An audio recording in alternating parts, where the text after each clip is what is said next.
রথে শ্রী জগন্নাথ দেবের পশ্চিম দিকে কে থাকে জানেন? যাকে প্রথমেই বসানো হয়েছিল মন্দিরের যজ্ঞবেদিতে।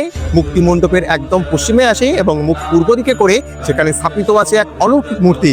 এই নৃসিংহ দেবী হচ্ছেন মন্দিরের আদি বিগ্রহ। প্রথমবার যজ্ঞের সময় রাজা ইন্দ্রদ্যুম্ন তাকে স্থাপন করেছিলেন যজ্ঞবেদিতে, আর পৌরোহিত্য করেছিলেন স্বয়ং ব্রহ্মা। কিন্তু শুধু নৃসিংহ দেবী নয়, জগন্নাথ দেবের পাশে রয়েছে এক বিরাট বিজয় সেনা। নাট্য মন্দিরের দক্ষিণ দ্বারের ঠিক পাশেই এক চত্বর জুড়ে প্রতিষ্ঠিত আছে জগন্নাথ দেবের এই বিজয় বিগ্রহগণ। এই বিজয় মূর্তিগুলোর মধ্যে রয়েছে শ্রী মদন মোহন, শ্রী রামকৃষ্ণ, শ্রী দৌল গোবিন্দ, শ্রী নৃসিংহদেব, শ্রী রামলক্ষ্মণ, চতুর্ভুজ, শ্রী নারায়ণ এবং শ্রী হনুমান। এগুলো শুধু মূর্তি নয়, প্রতিটি এক একটি বিজয়ের প্রতীক। প্রতিটা মূর্তির পেছনে রয়েছে এক একটি আখ্যান, যা সমস্ত হাজার হাজার বছর ধরে রক্ষা করে চলেছে এই পুরীধামকে।